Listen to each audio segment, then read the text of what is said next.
This channel does not promote any violent, harmful, or illegal activities. All content provided by this channel is meant for an educational purpose only.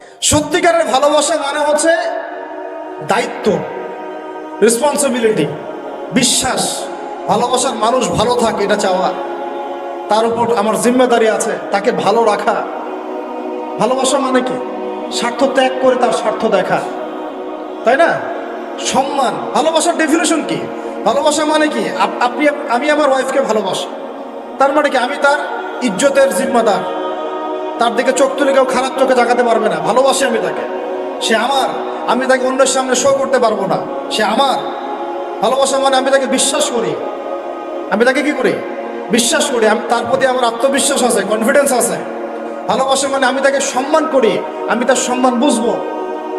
তো porn আর জেনা যেটা করলো, ভালোবাসার সংজ্ঞাটাই পরিবর্তন করলো। আজকে থেকে বহু বছর আগে, আমার কথাটা একটু শুনেন, বহু বছর আগে একটা ধর্মযাজক ছিল খ্রিস্টান। আমাদের ইয়াং জেনারেশনের সমস্যা কি? তারা সামনে একটা কিছু দেখলে দৌড় দিয়ে ওখানে যাওয়ার চেষ্টা করে। ওরা বুঝে না কিন্তু আসলে এটা আসলো কোত্থেকে, কে চালু করলো, কোত্থেকে আসলো, কি অবস্থা। ওটা 270 সাল কি 90 সালের কথা, অনেক আগের কথা। ওখানে একটা সেন্ট বলে এরা, যে সেন্ট মার্টিন আপনারা বলেন, এটাও একটা ধর্মযাজকের নামেই। আপনারা তো অনেকে জানেনও না যে সেন্ট মার্টিন দিবসও আছে। সেন্ট মার্টিনও কিন্তু দিবস আছে। প্রত্যেক ধর্মযাজকের নামে পশ্চিমারা দিবস তৈরি করছে আর কি। সেন্ট মার্টিন দিবস কবে জানেন আপনারা? 11 নভেম্বর। কত তারিখ? 11 নভেম্বর। তা ওইটা আবার পালন করতে যায় না। বললাম যে বলতে চাই নাই, তা বলে ফেললাম। প্রত্যেক সেইন্টের নামে ওরা এরকম করে একটা দিবস বানায়, ওদেরকে স্মরণীয় করে রাখার জন্য। কথা বুঝতে পারছেন? আমরা কি কখন আবু বকর দিবস বানিয়েছি? ওমর দিবস বানিয়েছে? ইসলামে বদর দিবস বলে কিছু আছে, উহুদ দিবস আছে। মক্কা বিজয়ের দিনও কি আমরা বিজয় দিবস পালন করি?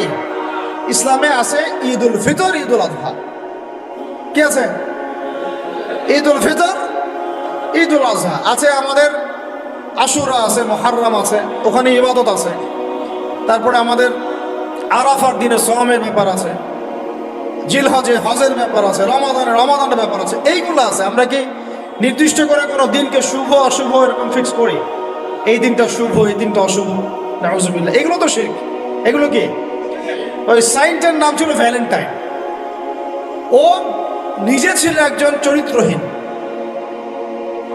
ছোট ছোট মেয়েদেরকে ফুসলিয়ে ফাসলিয়ে বিছানায় নিত এবং ওটাকে সে বৈধতা দেওয়ার চেষ্টা করত।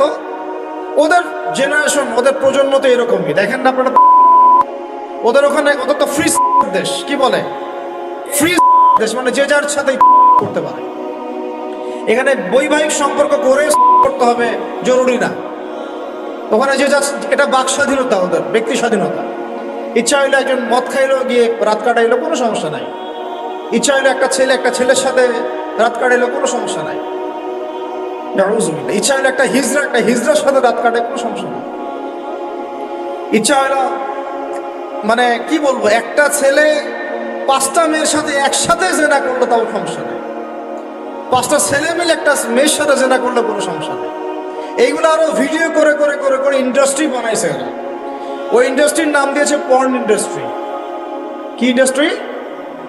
Porn industry. এগুলো যেগুলো অনলাইনে দেখানো হয়, এগুলো কোনোটা বাস্তব না, রিয়েল না। এগুলো শুটিং করা। এগুলো কি? জাস্ট যেমন নাটক সিনেমা আপনারা দেখেন শুটিং করা, এগুলো কি বাস্তব? স্ক্রিপ্ট লেখা হয়, 10টা ক্যামেরা থাকে, লাইট ক্যামেরা অ্যাকশন, তারপর শুটিং শুরু হয়। ঠিক পর্ন ইন্ডাস্ট্রিটা এরকম একটা ইন্ডাস্ট্রি। এটা কোনো রিয়েল কিছু না। ওইটা সারা দুনিয়ার মানুষকে এরকম নগ্নতা ছড়িয়ে দিয়ে ইন্টারনেটের মাধ্যমে প্রত্যেকটা দেশে দেশে পুরা দুনিয়া ছড়াই দিল। এই হলো এই সভ্যতা। ওই সভ্যতার এই ছিল সাইন্ট। সাইন্ট বলা হয় মানে সেন্ট, ধর্মযাজক। জেনা করত, এর বৈধতা দেওয়ার চেষ্টা করত। তো ওই সময়ের যে রাষ্ট্রপ্রধান ছিল, ওর নাম সম্ভবত ক্ল্যাডিয়াস না কি জানি হবে, আমার মনে নাই, অনেকদিন আগের পর। মেবি দ্বিতীয় ক্ল্যাডিয়াস হতে পারে, নামটা ভুলও হতে পারে, দেখে নিয়ে চেক করে। এ আবার ছিল একটু সৎ। এ দেখছেন না, এগুলো তো চলবে না। এরকম ধর্মের নাম দিয়ে আপনি মেয়েদের সাথে এরকম করবেন, কি বলে, নষ্টামি করবেন, এগুলো চলবে না। ওকে ধরে জেলখানায় ঢুকাইছে। জেলখানায় ঢুকানোর পরে একজন কারারক্ষী আছে, ওই কারারক্ষীর মেয়ে আবার অন্ধ, আর এর সাইনটা আবার চিকিৎসকও ছিল, সে আবার ট্রিটমেন্টও করত, চিকিৎসকও ছিল। তো সে চিকিৎসা করে করে ওই মেয়েটার চোখ কিছুটা ভালো করে দেয়। পরে ওই মেয়ের সাথেও আবার জেনায় লিপ্ত হয়। এরপরে একে ফাঁসি দেওয়া হয়। এরও প্রায় 200 বছর পরে, 400 মনে হয় 90 সাল কি 93 সালের দিকে এসে ওই পরের জেনারেশনের কোন এক রাজা, ওর নামও ভুলে গেছে, এগুলো মনে রাখতেও চাই না, আসলে মনে রাখার বিষয় নয়। সে এসে ওই দিবসটাকে চালু করলো যে সে একটা খুব বড় মস্ত প্রেমিক ছিল, মহাপুরুষ ছিল, মহাপ্রেমিক ছিল, তাকে স্মরণ করে রাখা উচিত, স্মরণীয় করে রাখা উচিত। ওই সময় থেকে এই যে 14 ফেব্রুয়ারি ভ্যালেন্টাইন্স ডে চালু হয়েছে। এরপরে ইউরোপের মধ্যে, শোনেন, ইউরোপের মধ্যে কয়েকটা দেশ ছাড়া কেউ এটাকে গ্রহণ করে নাই। ইতালিতে এই ঘটনাটা ঘটছে, স্বয়ং ফ্রান্সও এটা অনেক সময় গ্রহণ করে নাই। ফ্রান্সে 1779 সালের দিকে, 1779 সালের দিকে ফ্রান্স সরকার এটাকে নিষিদ্ধ করছিল। ওরাই মানে নাই, অস্ট্রিয়া হাঙ্গেরি মানে নাই, জার্মানি মানে নাই। এরা বলছে এইসব নষ্টামি আবার দিবস পালন করার কি আছে। ওরা কিন্তু মুসলিম ছিল না, অমুসলিম, তারাই মানে নাই। তারপরে মধ্যপ্রাচ্যের অনেক কান্ট্রি তো মানেই নাই, পাকিস্তানও মানে নাই, ইন্দোনেশিয়াও এটা হারাম ব্যান করছে, অনেক কান্ট্রি এটাকে ব্যান করে দিচ্ছে। শুধু 2টা কান্ট্রির কথা বলবো। কয়টা বলেন? 2টা কান্ট্রি। একটা নাম ব্রিটেন, ওই যে আপনারা লন্ডন যেতে যান যেখানে, আর একটা নাম হচ্ছে আমেরিকা। শুধুমাত্র ব্রিটেনই প্রতি বছর প্রায় 100 কোটি পাউন্ড খরচ করে এই দিবসটাকে জিয়ে রাখার জন্য এবং সারা বিশ্বটাকে ছড়ায় দেওয়ার জন্য। আর কত শুনবেন, এগুলো বলতে থাকলে এগুলো নিয়েই রাত পার করা যায়। মূল কথাটা হচ্ছে এটা থাকে, কিন্তু সভ্যতার অনেক বড় বড় রাষ্ট্রটা গ্রহণ করে নাই, গ্রহণ করে নিয়েছে তোমরা যুবক ছেলেরা, যুবতী মেয়েরা গ্রহণ করলা, তোমরা যারা মুসলিম কান্ট্রির ছেলে মেয়েরা গ্রহণ করলা, তোমরা যারা আল্লাহ তোমাদেরকে মুসলিম পরিবারে জন্ম নেওয়ার তৌফিক দিয়েছিলেন। গ্রহণ করলো কারা? যারা উম্মতে মুহাম্মাদি বলে দাবি করে। চিন্তা করা যায়। আর বাংলাদেশে, সুবহানাল্লাহ, বাংলাদেশে এটা কিন্তু ছিল না। 1993 সালের আগ পর্যন্ত এটা ছিল না। কত সাল বলেন? 1993 সালের আগ পর্যন্ত বাংলাদেশে এটা চালু হয় নাই। আপনারা হিস্ট্রি ঘাটেন, পড়েন, কবে থেকে এটা শুরু হলো। 1993 সালে ওই সময় একটা পত্রিকা ছিল, সম্ভবত তার নাম জয় জয় দিন, নাম শুনছেন? ওর একটা সম্পাদক ছিল, তার নাম হচ্ছে শফিক রহমান। কি রহমান? অনলাইনে ঘাটেন, দেখেন পাবেন। লন্ডনে থাকতো, ওখানে পড়াশোনা করছে, ওখানকার কৃষ্টি কালচার শিখে এসে 1993 সালে প্রথম বাংলাদেশের মাটিতে এইভাবে ঢাকঢোল পিটায় এই বিশ্ব ভালোবাসা দিবস চালু করা হয়, যার মধ্য দিয়ে এই কাজগুলো এখন হচ্ছে। কত সালে? 1993। এই যে ইয়াং জেনারেশন কেউই জানে না, এগুলো ছুটতেছে, একটার পিছনে ছুটতেছে। আমাদের ইয়াংদের মূল প্রবলেম এটা, একটা সামনে কিছু দেখলেই দৌড় দেওয়া শুরু করো, আর দাঁড়াও রে ভাই, দেখো এটা কার, কোত্থেকে আসছে, এর সাথে আমাদের কোনো সম্পর্ক আছে কিনা, এটা আমাদের সংস্কৃতি কিনা, এটা করলে আল্লাহ আবার আমাকে ধরবে কিনা, রসুল আবার আমার উপর রাগ হবে কিনা কিয়ামতের মাঠে, আমার আমল নামে আবার গোনা জমাবে কিনা, এগুলোর হিসাব আমি কেমন করে দিব, এই চিন্তা করতে হবে না? তুমি তো ভাই মুসলিম পরিবারের যুবক, মুসলিম পরিবারের যুবতী, তোমাদের দ্বারা তো এটা আশা করা যায় না। অন্যরা করে করুক, সেটা না হয় আলাদা বিষয়, আমরা ওগুলো দেখতেও চাই না কে কি করে। 1993-তে এটা বাংলাদেশে আসে, আবার বাংলাদেশে আবার ডাবল জাহেলিয়াত আসছে। কিরকম? যেটা আবার অন্য কান্ট্রিতে আসে না। বাংলাদেশে এই দিনে আবার আরো একটা দিবস একসাথে, ওটার নাম পহেলা ফাল্গুন। কি নাম বলেন? এই 2টা মিলে এখন উদযাপন হবে কালকে থেকে। তো এই উদযাপন করতে আপনাদের সাগর পারে সব ভিড় জমায় ফেলছে, হোটেল সব বুকড, 3 গুণ 4 গুণ ভাড়া। মাশাআল্লাহ, আপনারাও তো যারা হোটেল মালিক আছেন এই সুযোগ লুফে নিচ্ছেন। হ্যাঁ, ব্যবসা বেশি হবে, তারপরে খাওয়া দাওয়ার হোটেলের প্রাইস বেশি হবে। শোনেন, একটা হারামকে কেন্দ্র করে যা কিছু অর্জন করবেন সব হারাম। একটা হারামকে কেন্দ্র করে যা কিছু অর্জন করবেন আপনি সবই হারাম। বরং এখন আপনার বলা উচিত ছিল ইমানদার হলে, আমার হোটেল আজকে বন্ধ, আমি এই দিবস উপলক্ষে ভাড়া দিই না। সাগরের সামনে তারা এগুলো করতেছে, সাগরের এক একটা ঢেউ এটা সাক্ষী থাকতেছে। এই সাগরের এক একটা ঢেউ, যে ঢেউ আল্লাহর হুকুমে আসে, আল্লাহর হুকুমে চলে। আপনি ইমানদার মানুষ, আল্লাহর বান্দা, আল্লাহর মুমিন বান্দা, আপনার জন্য আল্লাহ সাগরের তলদেশে অসংখ্য নেয়ামত রিজিক দিয়ে দিয়েছেন, আমাদের জন্য দিয়েছেন, ওকে আমাদের অনুগত করে দিয়েছেন। দাঁড়ান আপনি তার সামনে, ও বিনয়ের সাথে আপনার পা ধুয়ে দিবে। সাগর বিনয়ের সাথে আপনার কি করবে? পা ধুয়ে দিবে। আর এই সাগরকে আল্লাহ যদি কোনোদিন বলেন এইখানে এরকম এই অশ্লীলতা হয়েছে, বেহায়াপনা হয়েছে, জেনা হয়েছে, ব্যভিচার হয়েছে, সমকামিতা হয়েছে, এই সাগর তুমি এই সমস্ত এলাকাবাসীকে ধ্বংস করো, কি করবেন সেদিন? ঠেকাতে পারবেন? আমি কারোকে সন্তুষ্ট করার জন্য কথা বলছি না, আর কারো অসন্তুষ্টির পরও আমি করছি না। যেটা হক সেটা আমাকে বলতে হবে, কারণ যদি আমি না বলি ওই গজব আসলে আমি সদ্য ধ্বংস হয়ে যাব। আল্লাহ পাক চাইলে এক দিনের মধ্যে এমন সুনামি দিতে পারেন, পুরা কক্সবাজার কেন বাংলাদেশ পানির তলে চলে যেতে পারে। এই জায়গাকে বেছে নিছে এই জেনা দিবস পালন করার জন্য। চিন্তা করেন কার ক্যারেক্টার, কার আদর্শ এটা ফলো করতেছে। আল্লাহ পাক কোরআনে বলেছেন, লাকাদ কানা লাকুম ফি রাসূলিল্লাহি উসওয়াতুন হাসানাহ, তোমাদের মধ্যে আল্লাহর নবী মুহাম্মদ সাল্লাল্লাহু আলাইহি ওয়াসাল্লামের মধ্যেই আছে সর্বোত্তম আদর্শ। আর এই দিবস পালনের মধ্য দিয়ে আপনারা ওই সেন্ট ভ্যালেন্টাইন্স ওর আদর্শ ফলো করতেছে। বলি নাউজুবিল্লাহ। হাদিসে নবীজি বলছেন, আল মারউ মা'a মান আহাব, যে যাকে ভালোবাসবে। অন্য হাদিসে আসছে যে যে কম যার সাদৃশ্য অনুসরণ করবে তার সাথেই তার হাসর হবে। তাহলে আপনারা তার সাথে হাসরের প্রিপারেশন নিতে থাকেন। কার সাথে হাসর করতে চান? চিন্তা করা যায়। আনাস রাদিয়াল্লাহু আনহু বলতেন যে আমি আল্লাহর নবীকে ভালোবাসি, আমি আবু বকরকে ভালোবাসি, আমি ওমরকে ভালোবাসি রাদিয়াল্লাহু আনহুম আজমাইন। যদিও আমার আমল তাদের মতো নয়, তারপরে আমি আশা করি এই ভালোবাসার খাতিরে আল্লাহ তাদের সাথে আমাকে হাসর করাবে। চিন্তা করা যায়। আজকে একটা হাদিস পড়ছিলাম যে কিয়ামতের মাঠে শহীদরা পর্যন্ত ঈর্ষান্বিত হবে, নবীরা ঈর্ষান্বিত হবে একদল মানুষকে দেখে, যে আল্লাহ পাক তাদেরকে নূর দিবেন, চেহারা আলোকিত হয়ে থাকবে। তারা শহীদও হয় নাই, তারা নবীও ছিল না, বরং তারা তাদেরকে দেখে ঈর্ষান্বিত হবে। আল্লাহ পাক বলবেন, এরা আমার সেই সব বান্দা যারা একে অপরকে মহব্বত করতো শুধু আমার সন্তুষ্টির জন্য। আর আমরা জেনাকে মহব্বত নাম দিয়েছি। এখন আমি এই জায়গাটা থেকে একটু ভিতরে যাই। দেখেন 1993 সালে এটা চালু হওয়ার পর থেকে কি হলো, আসলে হলোটা কি দেখেন। হলো মানে কি, একটু মনোযোগ দাও আমার দিকে তোমরা ইয়াংরা। যখন এটা লাইসেন্স পেয়ে গেল, পৃষ্ঠপোষকতা পাচ্ছে, তখন আসলে হচ্ছেটা কি? একটা জিনিস লাইসেন্স ছিল না, পৃষ্ঠপোষকতা ছিল না, মানুষ অল্প কিছু মানুষ করতো, সেটা আলাদা বিষয়।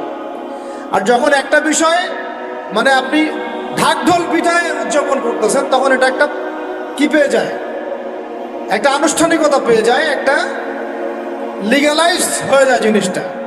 মনে হয় যে ওটাই মনে হয় করণীয়, ওটা যারা করছে না ওরাই মনে হয় ব্যাকডেটেড, এমন হয়ে যায় বিষয়টা। হলো কি তারপরে হলো ছেলে মেয়েদের ফ্রি একটা মিক্সিং শুরু হয়ে গেল। ছেলে মেয়ে মানে আল্লাহ পাক যে বলেছেন যে তোমরা দৃষ্টি নিচু করো, এটা যে কোরআনে আছে যে একটা গায়রে মাহরামের দিকে চোখ পড়লে যদি খারাপ চিন্তা চলে আসে চোখটা কি করো, নিচু করো, ছেলে হোক মেয়ে হোক। এই আয়াত কোরআনেই পড়ে থাকলো। চক্ষু নিচু করো তো দূরের কথা, চোখে চোখ রেখে এখন কিস করতেছে মনে হয় বিষয়টা, তাই না? কথা কি বুঝতে পারেন? আল্লাহ পাক কোরআনে বলছেন, আমি শর্ট করে বলতেছি যেন আপনাদের টাইমটাও মানে একটা ফ্যাক্ট, আপনারা বাসায় গিয়ে পড়ে দেখবেন। আল্লাহ পাক কোরআনে বলেছেন, ওয়ালা তাকরাবা হাযিহিশ শাজারা। একটু বোঝার চেষ্টা করেন। এই কথাটা আল্লাহ পাক বলেছেন আমাদের পিতা এবং মাতাকে, আদম আলাইহিস সালাম এবং হাওয়া আলাইহিস সালামকে। দেখো তোমরা জান্নাতের সব জায়গায় ঘোরো, খাও, কোনো সমস্যা নাই। ওয়ালা তাকরাবা হাযিহিশ শাজারা, এই গাছে উঠবা না, কথাটা এমন না। এই গাছের পাতা ধরবা না, কথাটা এমন না। এই গাছের ফল টান দিও না, কথাটা এমন না। এই গাছের ছায়ায় বসিও না, কথাটা এমন না। আল্লাহ পাক বলছে ওয়ালা তাকরাবা, এই গাছের কাছেও, এই গাছের কাছেও, আরো জোরে বলেন, এই গাছের কাছেও, এই গাছের কাছেও যেও না।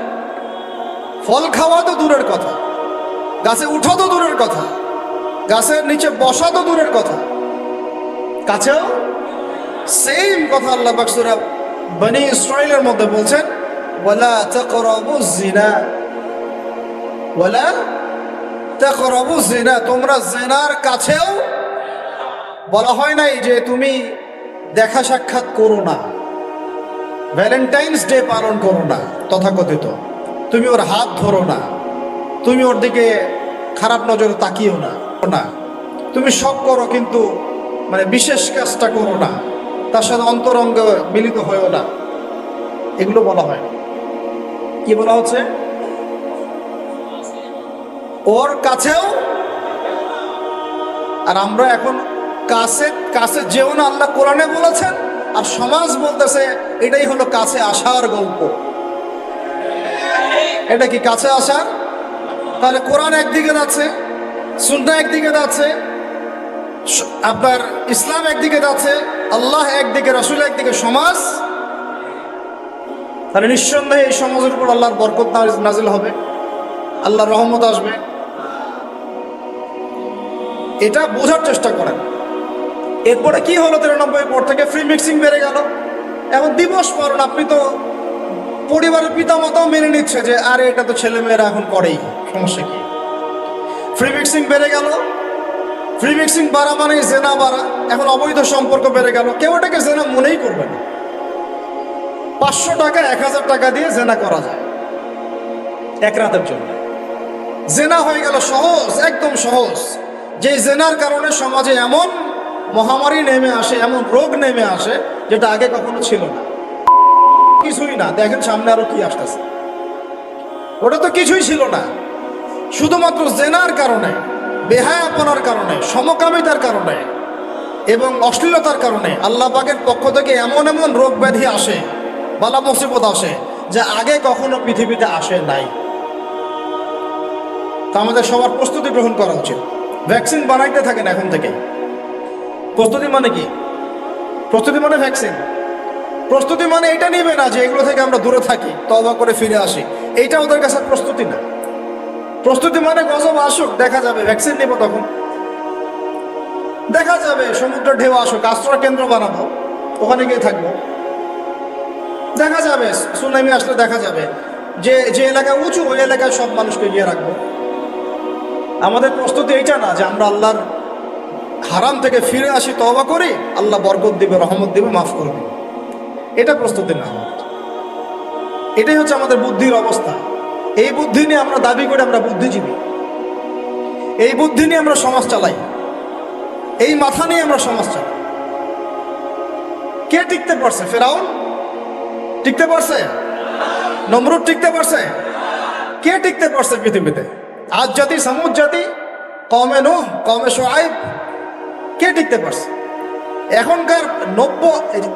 এখনকার নব্য যারা ফেরাউন, নব্য নমরুদ, নব্য আবু জাহেল, এরা টিকতে পারবে? কশিন কালো।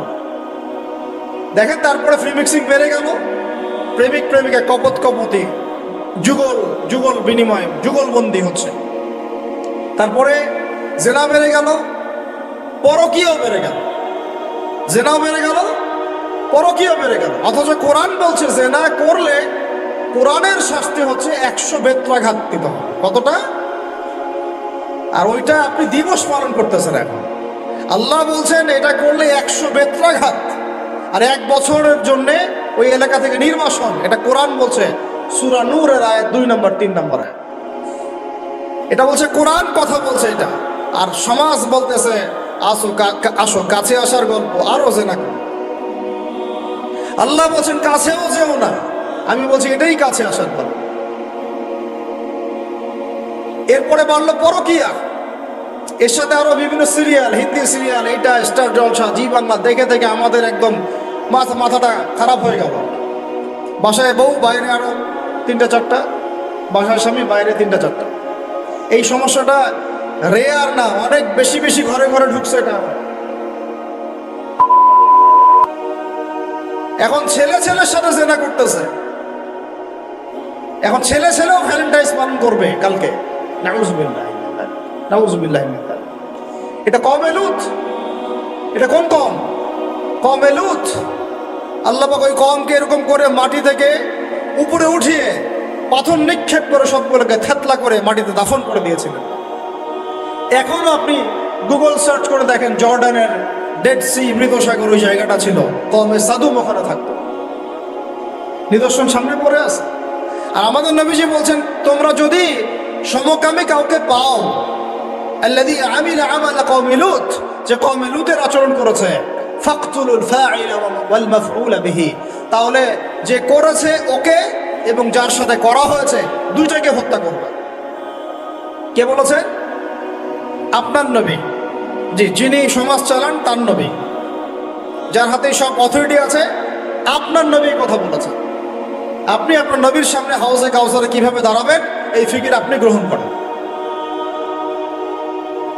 আরো বলেছেন তিনি, উরজুমুনা আলা ওয়াল আসফালা মিনহুমা উরজুমুহুমা জামিআ, তোমরা সমকামী কাউকে পাইলে উপরে আছে যে আর নিচে যে আছে দুইটাকে এক রজম করে থেতলা করে হত্যা করো।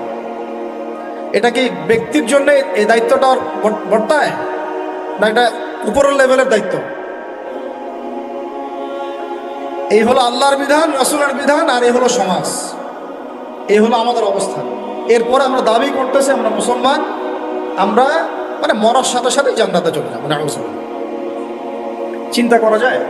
আমরা দাবি করতেছি আমরা মুহাম্মদ সাল্লাল্লাহু আলাইহি ওয়াসাল্লামের উম্মত, আমরা তার হাতে হাউজে কাউসারও চাই, তার সুপারিশও মানে প্রত্যাশা করি, আর পুরো জীবনটা উপর থেকে নিচ পর্যন্ত তার বিরুদ্ধাচরণ করে চালাচ্ছে। এটা আমাদের দেশে 1993 থেকে শুরু হলো, তারপরে পরকীয়া এগুলো আরো বাড়তে থাকলো। এর উপর আবার একটা ব্যাপার আছে, এর উপর আবার ওই 90-এর দশক থেকে এই পর্নোগ্রাফিও ছড়ায় দেওয়া হলো সব জায়গায়। মানে ভিতরে ভিতরে ফোনে ফোনে ছেলেমেয়েরা পর্ন দেখতেছে। আমার কথাটা বুঝেন, রাত্রেবেলা ভিতরে ভিতরে মনে করেন ছেলেমেয়েরা পর্নোগ্রাফি দেখতেছে। বেশি ভালো সাজার প্রয়োজন নাই, সবারই চোখে কম বেশি এটা পড়েছে। যারা অনলাইনে ঢুকেছেন, জীবনে একবার হলেও তার চোখে পড়বে। এটা অনলাইনে ফিতনা, তাই না? পর্নোগ্রাফিও দেখতেছে। এদিকে পর্নোগ্রাফি দেখার মধ্য দিয়ে কি হয়, মানুষ পশু হয়ে যায়। একটা মানুষ যখন পর্নোগ্রাফিতে আসক্ত হয়, ওটা ছাড়া সে চলতে পারতেছে না। ওর সামনে আপনি 5 বছর 6 বছর একটা মেয়েকেও যদি দেন, ওকে ধর্ষণ করে রেখে দেন। দেখেন, হ্যাঁ, কেন ধর্ষণ করলো 5 বছরের মেয়েটাকে? এটা কি সম্ভব? 5 বছর একটা মেয়ের সাথে কি মানে সেক্সুয়াল কোনো সম্পর্ক সম্ভব? ও কিভাবে করতে পারলো? বিকজ পর্ন দেখে দেখে ওটা মাথাটা নষ্ট হয়ে গেছে। পর্ন যেটা করেছে, পর্নোগ্রাফি আর এই জেনাগুলো যেটা করেছে, সত্যিকারের ভালোবাসার সংজ্ঞাটাই পরিবর্তন করে দিয়েছে। সত্যিকারের ভালোবাসা মানে হচ্ছে দায়িত্ব, রেসপন্সিবিলিটি, বিশ্বাস, ভালোবাসার মানুষ ভালো থাকে এটা চাওয়া, তার উপর আমার জিম্মেদারি আছে, তাকে ভালো রাখা। ভালোবাসা মানে কি?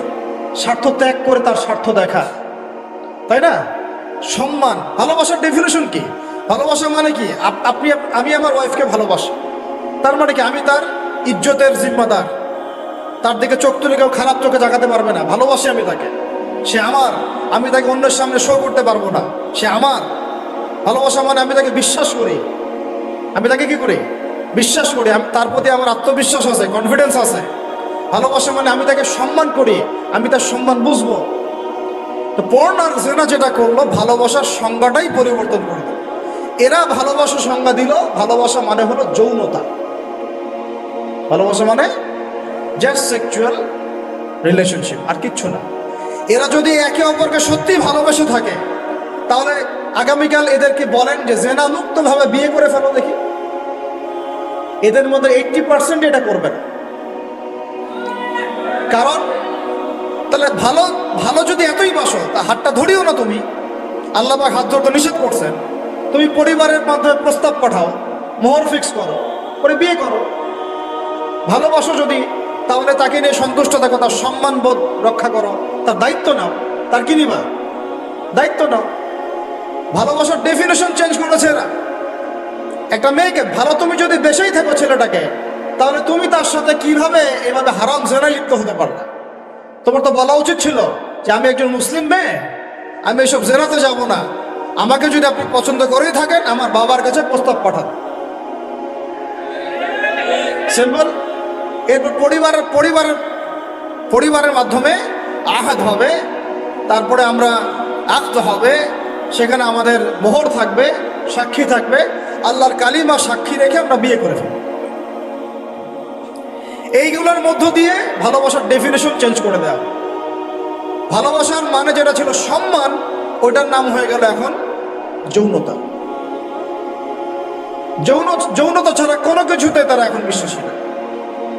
এই হোটেলে যে যৌনতাগুলো হবে, আপনারা প্রত্যেক মালিকের জিম্মেদার বহন করতে হবে আপনাদের। ভাবতেছেন আমি তো ভাড়া দিছি, ও কি করে করুক ভিতরে, না, আপনিও দায়ী আছেন, হিসাব আপনাকে দেওয়া লাগবে। ও তো দিবেই, আপনাকেও দিতে হবে। যারা এটাকে পেট্রোনাইজ করেছে, যে চালু করেছে, ওকে নিয়ে আমি এখন চিন্তিত। এগুলো স্টাডি করতে গিয়ে যে নামটা আমার মাথায় আসছে, আমার মানে কলিজাটাই কাঁপা শুরু করছে। একটা জিনিস হচ্ছে, আপনি এটা খারাপ কাজ নিজে করেন, মনে করেন নাউজুবিল্লাহ এক ভাই নিজে সুদ খায়, এটা তার ব্যক্তিগত পাপ, ঠিক আছে? এক ভাই ব্যক্তিগতভাবে গান শুনছে, ব্যক্তিগত পাপ। এক ভাই ব্যক্তিগতভাবে হয়তো কেউ নাউজুবিল্লাহ জিনা করেই ফেলছে, এটা তার কি ব্যক্তিগত পাপ। আল্লাহর কাছে ইস্তেগফার করবে, তওবা করবে, আল্লাহ চাইলে মাফ করে দিবেন, পাপ গোপন করে দিবেন ইনশাআল্লাহ, তাই তো? এটা একটা সুরত। একটা সুরত কি, আমি সুদ নিজে খাইছি, আরো লক্ষ কোটি মানুষকে খাওয়াইছি।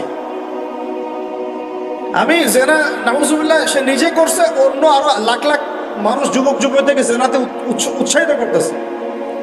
নিজে গান শুনছে, মানুষকে শোনাচ্ছে, নিজের মৃত্যুর পরেও সেই গান বাজতেছে। এটা হচ্ছে গুনাহে জারিয়া। এটা কি গুনাহে জারিয়া? তাহলে একটা গুনাহ নিয়ে আদম আলাইহিস সালাম যদি এত বছর কান্নাকাটি করেন,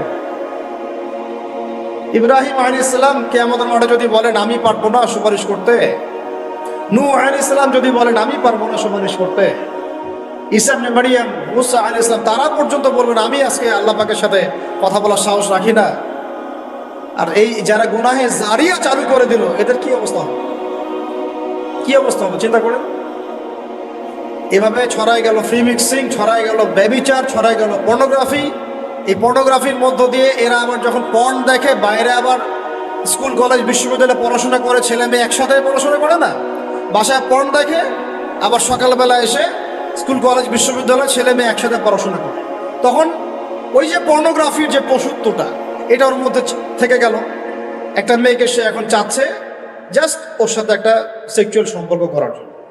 মুখে অনেক কথা বলতে পারে, ভালোবাসি, জীবন দিয়ে দিব, এইটা সেটা, আমি যাবি, বিয়ে করবো, আসো আগে করি, আসো আমরা যৌন সম্পর্ক আগে করি, পরে না হয় বিয়ে করে নিব। অনেক কথা বললেও মূল উদ্দেশ্যটা হচ্ছে তার ভোগ করা। মানে আপনাকে আল্লাহর বান্দা থেকে একজন ভোগবাদী পশুতে পরিণত করা হবে। আল্লাহর বান্দা থেকে ভোগবাদী পশুতে পরিণত করা হবে। এভাবে একটা পুরো জেনারেশন 1993 থেকে নিয়ে 2024 একটা পুরো জেনারেশনকেই নষ্ট করে দেওয়া হয়েছে। মাস্টার প্ল্যানটা দেখছেন? ওদের মাস্টার প্ল্যানটা দেখছেন কি, কিভাবে 20 বছর ধরে একটা জেনারেশনকে নষ্ট করা যায়। আর আমরা যারা স্কুলে পড়তাম, কলেজে পড়তাম না, আমাদের সময় এগুলো হতো, তখন আমরাও এগুলো বুঝতাম না। আল্লাহ পাক আলহামদুলিল্লাহ আমাদেরকে এই জাহিলিয়াত থেকে বের হয়ে আসার তৌফিক দিয়েছে। এই শুকরিয়াটা আমরা আদায় করে কিয়ামত পর্যন্ত শেষ করতে পারবো। আর আমাদের দায়িত্ব অন্য ভাইদেরকে ফেরানো, বুঝানো, শেখানো, জানানো। ইনশাআল্লাহ আল্লাহ চান তো এই প্রজন্ম ফিরে আসবে ইনশাআল্লাহ। এই কথাগুলো সবার কাছে প্রচার করবেন। দেখেন, তারপরে আরো পরকীয়া তো বেড়ে গেলই, জেনা বেড়ে গেল, পরকীয়া বেড়ে গেল। এখন বলতেছে বাক স্বাধীনতা। একটা ছেলের সাথে সম্পর্ক করতেই পারে, নাউজুবিল্লাহ। সে বলছে ভালোবাসার আবার লিঙ্গ কি? কয়দিন আগে বলতো ভালোবাসার আবার ধর্ম কি, এখন বলছে ভালোবাসার আবার লিঙ্গ কি? নাউজুবিল্লাহ। ভালোবাসার কোন লিঙ্গ নাই।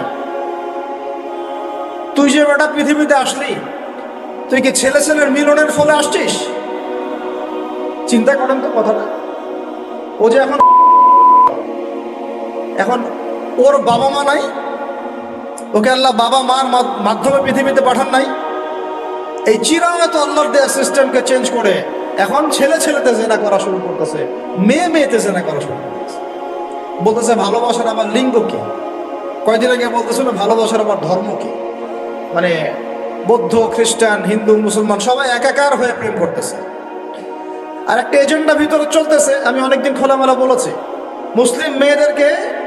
মুসলিম মেয়েদের ইজ্জত নেওয়ার একটা পায়তারা চলতেছে ভিতরে ভিতরে। মুসলিম মেয়েদেরকে ফুসলিয়ে ফাসলিয়ে প্রেমের ফাঁদে ফেলে ইজ্জত নষ্ট করে গর্ভে বাচ্চা দিয়ে চলে যাবে, এর নাম দিয়েছে লাভ জিহাদ। আপনারা এগুলো ঘাটাঘাটি করেন। মুসলিম মেয়েদেরকে খুব সতর্ক রাখবেন বাসায়। আপনার মেয়ে, আপনার বোন, আপনার স্ত্রী, এদেরকে খুবই সতর্ক রাখবেন। কোন অবস্থাতেই যেন এদেরকে এগুলো স্পর্শ করতে না পারে। একবার ইজ্জত চলে গেলে আর কোনোদিন ফিরে আসবে না ভাই। আরো তো কি বলতে গেলে তো এগুলো বললে শেষ করা যাচ্ছে না। এরপরে আবার আসছে এখন নতুন ফিতনা কি, যে না ভাই আমি মনে মনে ছেলে না, আমি মনে মনে আমার মেয়ে না, বুঝলি, বাইরে বাইরে ছেলে, মনে মনে আমার মেয়ে। এরা আবার এখন কি করতেছে দেখতেই তো পারতেছে কি হচ্ছে। এভাবে আরো একটা 10 বছর মেয়াদী পরিকল্পনা গ্রহণ করছে, 10 বছরে যেন বাংলাদেশে এদের সংখ্যা আরো বেড়ে যায়। 10 বছর, এই যে বললাম 1993 এর আগে যেমন জেনার হারটা একটু কম ছিল, কিছুটা হলেও কম ছিল, যতদিন থেকে এইসব দিবস পালন করা শুরু হলো জেনা বেড়ে গেল। ওই যে 20 বছর 25 বছরে এই জায়গায় আসলো।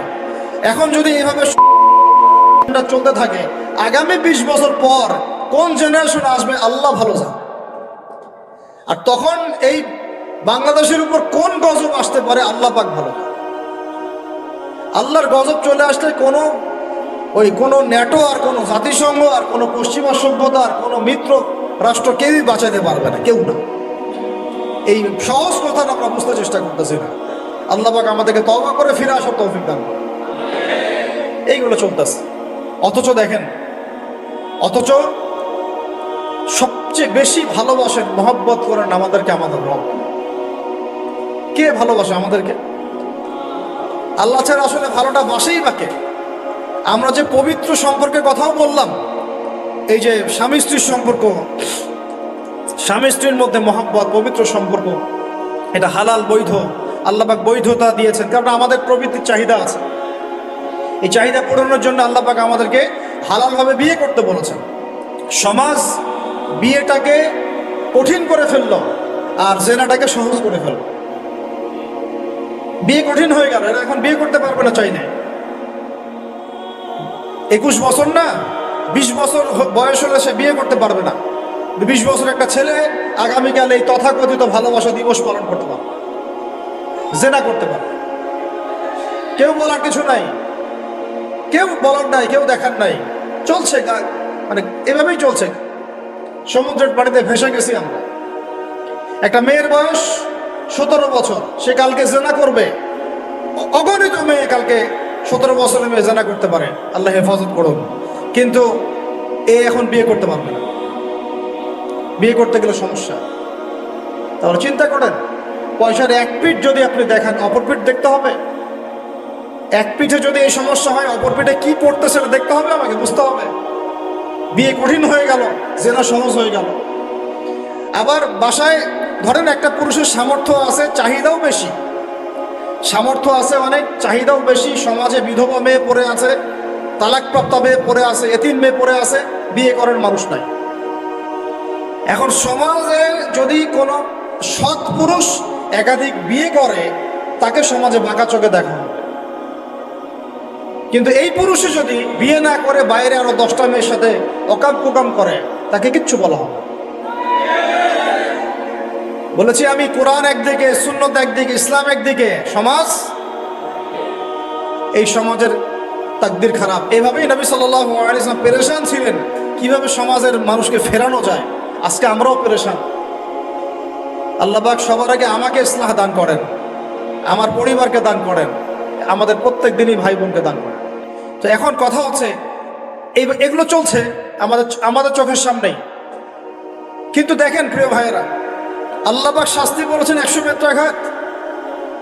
কেউ যদি আবার বিবাহিত হয়ে এই কাজ করে, জেনা করে, তাহলে তার শাস্তি কি বলেছেন? বলা হয়েছে কোমর পর্যন্ত মাটিতে পুঁতে ফেলে তাকে পাথর নিক্ষেপ করে হত্যা করতে হবে। এটা কোরআন এবং হাদিসের শাস্তি। আর আমরা কি করছি দেখেন।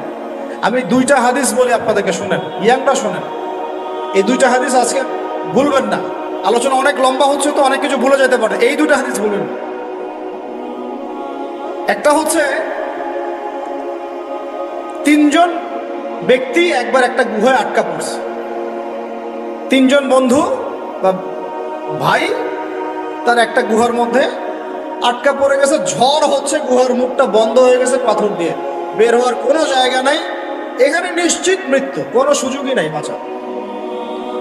তারা অনেক চেষ্টা করে বের হতে পারলো না। শেষমেশ তারা বলছে যে আমাদের যদি কোনো নেক আমল থাকে, সেই নেক আমলের ওসিলা করে আল্লাহর কাছে দোয়া করি, আল্লাহ চাইলে আজকে আমাদেরকে বাঁচাতে পারে।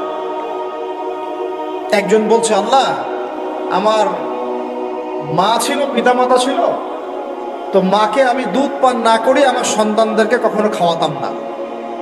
একদিন গিয়ে দেখি যে মা ঘুমিয়ে গেছে, আমার বাচ্চারা কান্নাকাটি করছে, তবু আমি আমার বাচ্চাকে কান্না অবস্থায় রেখেছি, মাকে খাওয়াই নাই, ওদেরকে খাওয়াই নাই।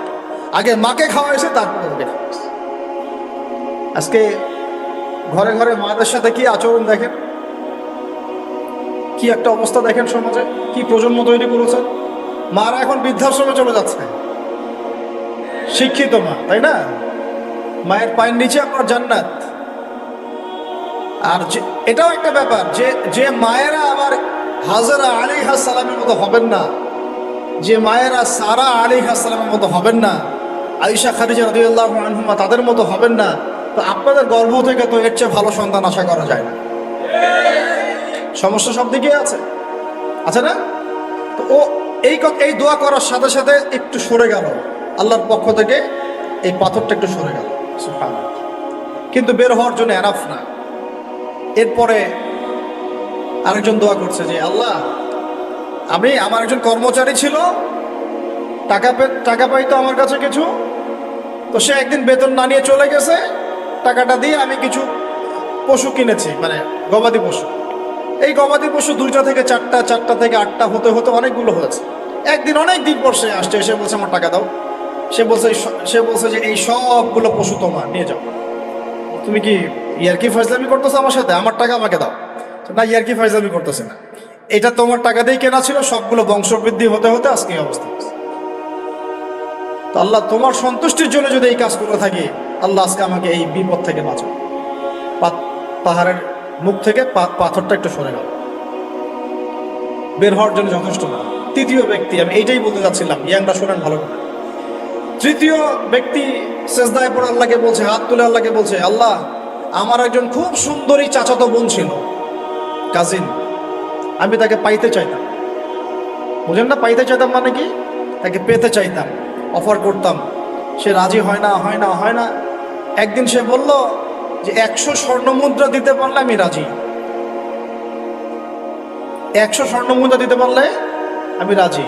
এখন তো এদেরকে স্বর্ণমুদ্রাও দেওয়া লাগে না, এমনিই রাজি নাকি?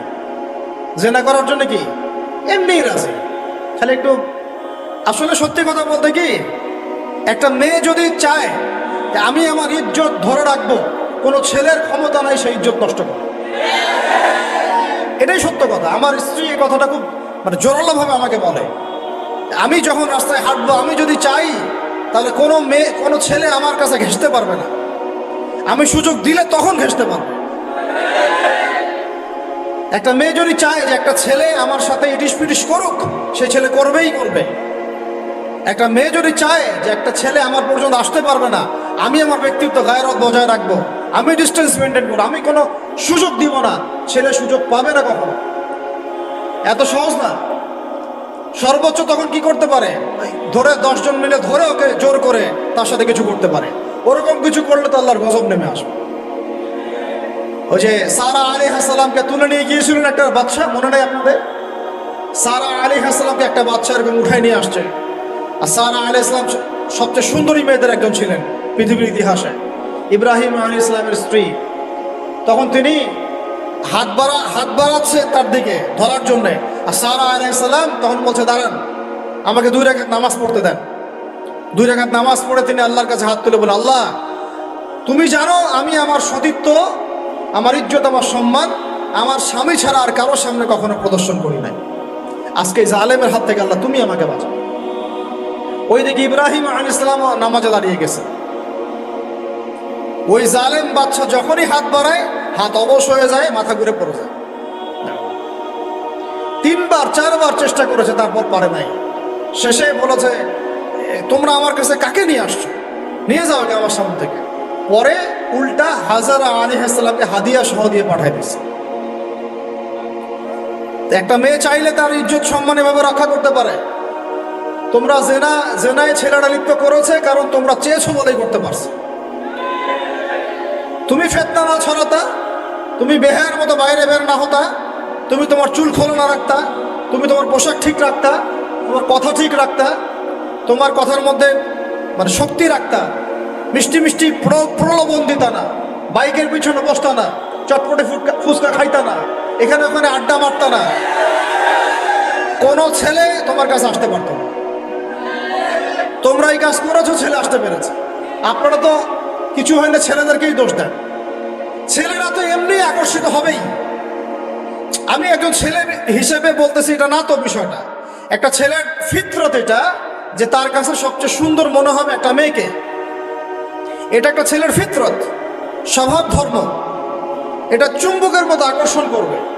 আর এর উপর যখন আপনি এটাকে ফ্রি অ্যাক্সেস করে দিবেন, লাইসেন্স করে দিবেন, বেপর্দায় বের হবে, গায়ের জামা কাপড়ও ঠিক নাই, হ্যাঁ, তারপর কথাবার্তা মিষ্টি মিষ্টি প্রলোভিত টানতেছে, সিডিউস করতেছে, তখন তো একটা ছেলে মানে মিসগাইডেড হইতেই পারে, স্বাভাবিক। ছেলেরও দোষ আছে, কিন্তু অবশ্যই এখানে মেয়েরও দোষ আছে। আমরা তো অনেক সময় ঢাকা শহরে দেখি রাত 10টা 12টা বাজতেছে, আমরা মাহফিল করে যাচ্ছি, কোনোদিন বাসায় ফিরতে 1টা 2টা 3টাও বাজে। রাত 3টার সময় ছেলে মেয়ে বাইকে করে ঘুরতেছে ঢাকা শহরে। ওই মেয়েটার কি বাসায় বাবা নাই, ভাই নাই, কোনো স্বামী বা কেউ নাই, মাহারাম কেউ নাই? তো আমরা সুযোগ দিচ্ছি বলেই তো আমাদের ঘর পর্যন্ত ঢুকতে পারছে। সবার আগে মেয়েদেরকে শক্ত হইতে হবে। আর মেয়ের বাবা যারা, আমি তো নিজেও মেয়ের বাবা, আমরা বাচ্চাদের সাথে সময় কাটাই আর ভাবি যে কি যে হবে ভবিষ্যতে আল্লাহ ভালো জানে।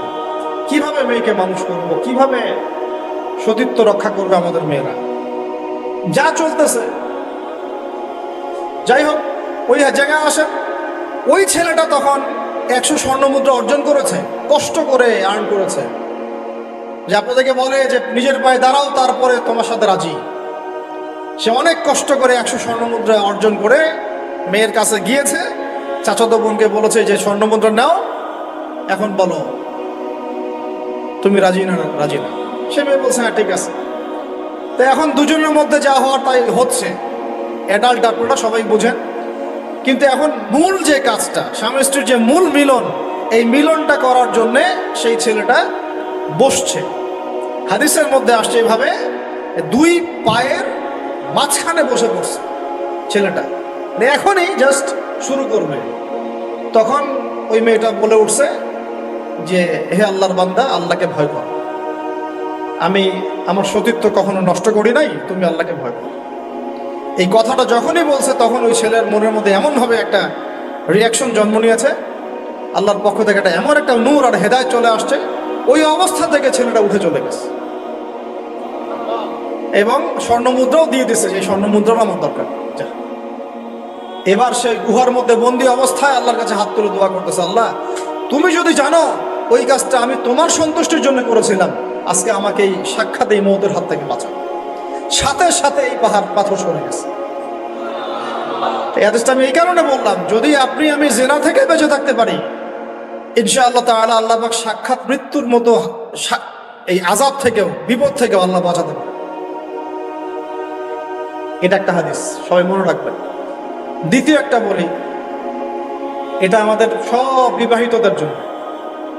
আজকে তো বিবাহিতরা অভাব নাই।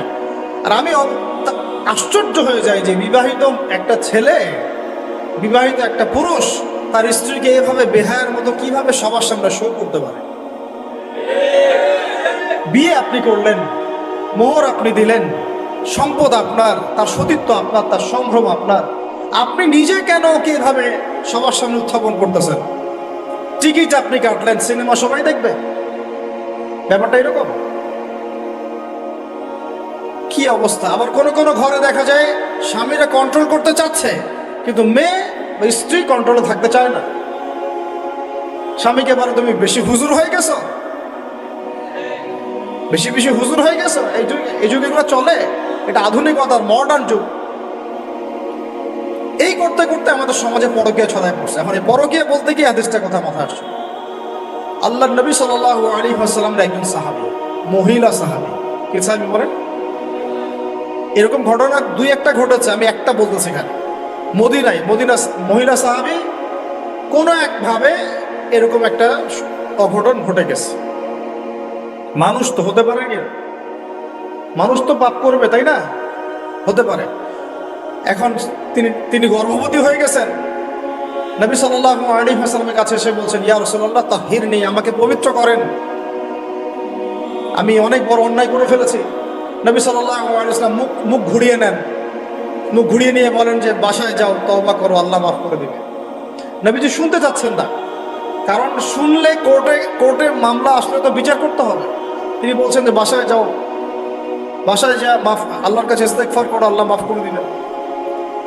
আবার এদিক দিয়ে ঘুরে আস, ইয়া রাসূলুল্লাহ আমাকে পবিত্র করেন, আমি অন্যায় করে ফেলেছি। এভাবে কয়েক দফার পরে নবীজি বলছেন, তুমি কি অন্যায় করেছো? এমন কোন কাজ কি তুমি করেছো? সুরমা দানিতে সুরমা নেয়ার সময় আমরা যেভাবে নেই, এরকম কোন কাজ কি তুমি করেছো? মানে উনি শব্দটা উচ্চারণ করলেন না মুখ দিয়ে, একটা এক্সাম্পল মিসাল দিয়ে বুঝালেন। তুমি কি এরকম কোনো কাজ করেছো? অ্যাডাল্ট্রি কোনো কাজ করেছো? তো তিনি বলছেন, হ্যাঁ আমি গর্ভবতী হয়েছি। নবী সাল্লাল্লাহু আলাইহি ওয়াসাল্লাম আমার বিচার করে দেন। তিনি বলছেন যে বাসায় যাও, আগে সন্তান জন্ম দাও, তারপরে দেখা যাবে। সন্তান জন্ম হলো, সেই মহিলা আবার এসেছেন সাহাবী, ইয়া রাসূলুল্লাহ আমার বিচার করে দেন। বলছেন সন্তান জন্ম হয়েছে, হ্যাঁ। এখন সন্তান কি করে? দুধ পান করে। দুধ পান করাও, 2 বছর দুধ পান করাও, তারপরে বিচার করবে। 2 বছর দুধ পান করা শেষ, সন্তান এখন শক্ত খাবার খেতে পারে। কোলে করে সন্তানকে নিয়ে আসছেন। নবী সাল্লাল্লাহু আলাইহি ওয়াসাল্লামকে বলছেন যে ইয়া রাসূলুল্লাহ, এই যে আমার বাচ্চা দেখেন খেতে পারে, এখন থেকে আমার বিচার করে দেন। দেখেন তাদের পরকালের কনসেপ্টটা কেমন ছিল, তাদের পরকালের চেতনা কেমন ছিল। এবার নবী সাল্লাল্লাহু আলাইহি ওয়াসাল্লাম বলেন, তোমাদের মধ্যে কে আছো এই বাচ্চার দায়িত্ব নিতে পারো? একজন আনসারী সাহাবী বলছেন আমি। বাচ্চা তার কোলে দিলেন, দিয়ে বলেন এই তাকে নিয়ে যাও, নিয়ে গিয়ে অমুক জায়গায় নিয়ে তাকে রজম করো। কি করো? রজম মানে কি ভাই? কোমর পর্যন্ত মাটিতে গেঁথে দিয়ে পাথর নিক্ষেপ করে, এই রজম করতে গিয়ে তার গা থেকে রক্ত ফিনকি বের হয়ে কোনো একজন সাহাবীর, সম্ভবত খালিদ ইবনে ওয়ালিদ রাদিয়াল্লাহু আনহুর জুব্বার মধ্যে গিয়ে লেগেছে। তখন তিনি কিছুটা তাচ্ছিল্যের স্বরে একটা বাক্য প্রয়োগ করেছেন যে ছি, এটা কেমন হলো? হ্যাঁ, মানে কিছু বলেন নাই, জাস্ট একটা রিয়াকশন দিয়েছেন যে এত। নবী সাল্লাল্লাহু আলাইহি ওয়াসাল্লাম এই কথাটাই বলতে চাচ্ছি আমি। তিনি বলেছেন, হে খালিদ, তুমি থামো, তুমি তাকে এভাবে করো না, আন্ডারস্টিমেট করো না। এই নারী এই অপরাধ করার পরে যে পরিমাণ ইস্তেগফার করেছে, আল্লাহর কাছে তওবা করেছে, তার একার তওবা যদি মদিনাবাসীর মধ্যে ভাগ করে দেওয়া হয় তাও কম হবে। এই ঘটনা একটা ঘটেছে, আরেকজন সাহাবীর সাথে ঘটনা ঘটেছে, পুরুষ সাহাবী। নবীজি বলেছেন তোমরা তাকে তাচ্ছিল্য করো না, কারণ আমি দেখছি সে এখন জান্নাতে সাঁতার কাটতেছে। আর আমরা এই যে পরকীয়া, দেখেন পরকীয়া করলে, পরকীয়ার মাধ্যমে কেউ যদি ব্যভিচার করে ফেলে, নাউযুবিল্লাহ, তাহলে এই পৃথিবীতে বাঁচার অধিকারটা সে হারায় ফেলে। পৃথিবীতে কি হয়? বাঁচার অধিকারটা সে হারায় ফেলে। ঠিক কেউ যদি সমকামিতা করে, এই পৃথিবীতে বাঁচার অধিকারটা সে হারায় ফেলে। নবীজি স্ট্রেট বলেছেন, ফাকতুলুল ফাইল ওয়াল মাফউল বিহি, যে করবে যার সাথে করা হবে দুটাকেই হত্যা করে ফেলো। কেউ যদি ধর্ষণ করে, বাঁচার অধিকারটা হারায় ফেলে। কিছু পাপ আছে যেগুলো করলে তওবা ইস্তেগফার করা যায়, আল্লাহ হয়তো মাফও করে দিবেন, কিন্তু পৃথিবীতে বাঁচার অধিকারটা মানুষ হারায় ফেলে। এইটাকে আমরা এইভাবে প্রমোট করতেছি এখন। কে এগুলো নিয়ে ফিকির করে? এখন মনে করে যে এটা তো আধুনিকতা। অনেকে ওয়াইফ, একটা শব্দ আছে ওয়াইফ সুইপিং, একজনের ওয়াইফকে আরেকজনকে দিবে, ওর ওয়াইফকে সে নিবে। রাত কাটাবে নাউজুবিল্লাহ। এটা পশ্চিমা সভ্যতা থেকে আসতেছে, জানেন? চোখ কান খোলা রাখেন। আমরা নিজেরা অনেক বক ধার্মিক সাজার চেষ্টা করতেছি, কিন্তু সমাজটা নষ্ট হয়ে যাচ্ছে। এটাকে সংস্কার করার দায়িত্ব আমাদের। এর উপরে তো আবার বাণিজ্য আছে, মানে এটা তো বাণিজ্যিক একটা প্ল্যাটফর্ম হয়ে গেল। যত বেশি পারো বাণিজ্য করো। এটা উপলক্ষে অমুক ছাড়, এইটা উপলক্ষে তমুক, এইটা উপলক্ষে অমুক নাটক, এটা উপলক্ষে অমুক গান, এই উপলক্ষে অমুক সিরিয়াল, এই উপলক্ষে অমুক টেলিফিল্ম। এই যে বাণিজ্য, এগুলো কিন্তু কর্পোরেট জগতে যারা থাকে, এই কর্পোরেট সেকশনে মানুষের একটা বাণিজ্য।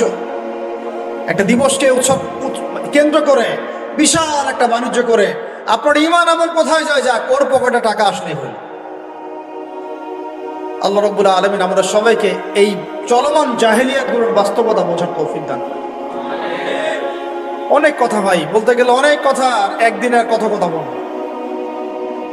আমরা দোয়া করি আল্লাহ কক্সবাজার এলাকায় এমন একটা দিনের মার্কাজ আমাদেরকে করার তৌফিক দান করেন, যেখান থেকে ইনশাআল্লাহ দিনের আলো পুরা কক্সবাজার সহ পাহাড়ি পার্বত্য এলাকা ছড়িয়ে পড়বে। সমাজ সংস্কার না করতে পারলে আমরা বাঁচতে পারব। আপনাদের মতো যাদের সামর্থ্য আছে, কেউ জমি দিয়ে হলে সাহায্য করেন, কারো যদি সামর্থ্য থাকে অর্থ দিয়ে হেল্প করেন, কারো বুদ্ধি আছে বুদ্ধি দিয়ে পরামর্শ নিয়ে সহযোগিতা করেন। দিনের স্বার্থে, আল্লাহর জন্যে, তার রাসূলের দিনকে টিকিয়ে রাখার স্বার্থে, সমাজের জাহিলিয়াতগুলো দূর করার স্বার্থে দিনই মার্কাজগুলো প্রতিষ্ঠা করার কোনো বিকল্প নেই। অযথা একদিনের মাহফিল দিয়ে আমি আসলাম চলে গেলাম, 1 বছর আপনার সাথে আমার দেখা নাই, দিয়ে আপনি সমাজ সংস্কার করতে পারবেন না। এভাবে দিন কায়েম হয় না। ইকামতে দিন অনেক কঠিন বিষয়। প্রত্যেক দিন প্রত্যেক রাতের মেহনতের উপর দাঁড়ায় থাকবে ইনশাআল্লাহ। আল্লাহ পাক আমাদেরকে এই বেহায়া দিবসকে বর্জন করার তৌফিক দান থেকে আল্লাহ আমাদেরকে বাঁচায় রাখে। আল্লাহ রাব্বুল আলামিন আমাদের সবাইকে যেন এই জেনা, ব্যভিচার, পরকিয়া, তারপরে সুদ, মাদক, সমস্ত ফিতনা থেকে আল্লাহ আমাদেরকে হেফাজত করেন। আমাদের যুবক যুবতীদেরকে আল্লাহ খাস করে এই চলমানে জাহিলিয়াতগুলো থেকে হেফাজত করেন। প্রত্যেক পরিবারের কর্তা সতর্ক হয়ে যান। প্রত্যেক পরিবারের যে ভাই আছেন, যে বাবা আছেন, সতর্ক হয়ে যান। আপনার পরিবারটাকে আপনি শক্ত হাতে দমন করেন, কঠোরভাবে। দেখবেন ইনশাআল্লাহ অ্যাটলিস্ট আপনার ঘরটা পবিত্র রাখেন। সবাই যার যার পরিবারের দায়িত্ব নেই, ইনশাআল্লাহ দেখবেন সমাজ ঠিক হয়ে গেছে। আমার স্ত্রীকে আমি এসব করতে দিব না, ওর ক্ষমতা আছে করবে, করলে ওকে আমি তালাক দিয়ে রেখে দেব, শেষ, সোজা কথা। ও আমরা এইভাবেই কথা বলি বাসায়, এক কথায় চলবে, এক কথা উঠবে, এক কথায় বসবে, দ্বিতীয় কথা যেন বলতে না হয়। আমি আমার পরিবারকে ঠিক করলে কেন আমার স্ত্রী বাইরে যাবে, কিভাবে যাবে? আমি বলতেছি না যে সে বাইরে যাইতে পারবে না, প্রয়োজনে তার প্রয়োজন পূরণ করতে পারবে না, এমন তো না বিষয়টি। বেপরদায় এভাবে যাবে কেন? বেপরদায় ফিতনার মধ্যে কেন যাবে? আমার মেয়ে, আমি জন্ম দিলাম, আমি বড় করতেছি, আমি খাওয়াই, আমি খাওয়াই বলতে কি আমরা উপার্জন করে আমরাই খেতে খাওয়াই নাকি? আমরা ওসিলা না রিজিকের, আমরা কামাই রোজগার করে নিয়ে আসি। আমি খাওয়াই বলতে বোঝাচ্ছি আমরা কামাই রোজগার করে নিয়ে আসি, আমাদের ভালোবাসা দিই, মহব্বত করি, তিলে তিলে আদর মহব্বত দিয়ে বড় করি। আমার মেয়ে কেমন করে বাইরে যায়? কেমন করে বাইরে যায়? কোন সাহসে যায়? আমি বাবা হয়ে বেঁচে থাকতেও কিভাবে যেতে পারি? গেলে ওকে একদম খাওয়ার বন্ধ করে দিবে। আমার ছেলে বালেগ হয়েছে, নামাজে যাবে না কেন? যাবে না কেন? যদি না যায় আমি ওর খাওয়া বন্ধ করে দিব। শাসন করতে হবে সবসময়, কিন্তু মিষ্টি কথা চিরা ভিজে না। আল্লাহ পাক কোরআনের মধ্যে হেদায়েত দিতে উৎসাহিত করেছেন, এখানেই আবার আইনগুলো নাজিল করেছেন। সবসময় মানুষকে দাওয়াত দিয়ে বুঝিয়ে সুঝিয়ে কাজ হয় না, মাঝে মাঝে পিটানো লাগে না? শাসন লাগে না? লাগে। তো আমরা যদি আমাদের পরিবারের মেয়েদেরকে নিয়ন্ত্রণ করতে পারি, ছেলেদেরকে নিয়ন্ত্রণ করতে পারি, দেখবেন আস্তে আস্তে ইনশাআল্লাহ এটা কমে গেছে। আর যদি এভাবেই গা ছাড়া দিয়ে দেন, বলেছি বেশি দিন লাগবে না, আর 10টা বছর পরে নাউজুবিল্লাহ আমরা আশ্রয় চাই আল্লাহর কাছে, এমনটা যেন না হয়। দেখবেন যে এটা এমন হারে বেড়ে গেছে যে ঘরে ঘরে নাউজুবিল্লাহ এই তাদাত, এই সংখ্যা দিন দিন বাড়তেছে। আপনাদের শহরে আপনাদের এই অনেক অনেক এই যে এখানে আমি অনেক মাহফিল করেছি, অনেকেই আমাকে চিরকুট দিয়েছিলেন যে ভাই এখানে সমকামিতা বেড়ে যাচ্ছে, এই বিষয়ে কিছু বললেন। চিন্তা করেন, ভিতরে ভিতরে এগুলো চলতেছে, হোটেলে হোটেলে চলতেছে। আপনারা ভালো মানুষে যে বসে থাকলে হবে না। এত ভালো মানুষও তো আল্লাহ পাক বলেন নাই। আল্লাহ পাক বলেছেন সৎ কাজে আদেশ করো, অসৎ কাজে কি করো, নিষেধ করো। এবং আপনি আপনার জায়গায় আল্লাহ বিরোধী কোনো কিছুকে প্রশ্রয় দিবেন না। ব্যাস, সরকার কোথায় যায় যাক, প্রশাসন কি করে করুক, ওটা আমার দেখার দরকার। আমি আমার জায়গা থেকে আল্লাহ এবং রাসূলের বিরুদ্ধে কোনো কাজ করব। সিম্পল। এই যে ইতিহাসটা ওরা জানতো না, সেন্ট ভ্যালেন্টাইন্সের ইতিহাসটা বলবো, ওরা জানে এই যে কত সালে এটা বাংলাদেশে আসছে, ওরা আসলে জানে কে নিয়ে আসলো? দেখেন ওটা বললামই, ওটা আনার পরে জেনা, ব্যভিচার, ফ্রিমিক্সিং, বাণিজ্য সব বেড়ে গেল। এটাকে কেন্দ্র করে কর্পোরেটরা এখন বাণিজ্য করতেছে। শুধুমাত্র এই দিবসে শুনেন, আর এগুলো বলতে চাইনি, আমি বলতে বাধ্য হচ্ছি, শুধুমাত্র এই দিবসে কোটি কোটি টাকা, জানেন এটা শুধু শুধু কয়েকটা কান্ট্রির পরিসংখ্যান। সারা বিশ্বের পরিসংখ্যান দিলে তো আপনার চোখ কপালে উঠে যাবে। কি হচ্ছে আর কি হচ্ছে, যেখানে আল্লাহ রাব্বুল আলামিন বলছেন চোখ নিচু করো, কাছেও যেও না, ওটা তো কোরআনে পড়ে থাকলোই, ওটাকে লঙ্ঘন করে জেনা হচ্ছে, ব্যভিচার হচ্ছে, অবৈধ সম্পর্ক হচ্ছে, প্রচুর ধর্ষণ হবে কালকে। আর ধর্ষণ হলে আমি বলবো শুধু ছেলেটা দায়ী না, মেয়েরাও দায়ী আছে।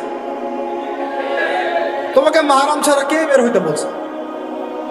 মাহরাম ছাড়া একটা মেয়ের হজ ফরজ না।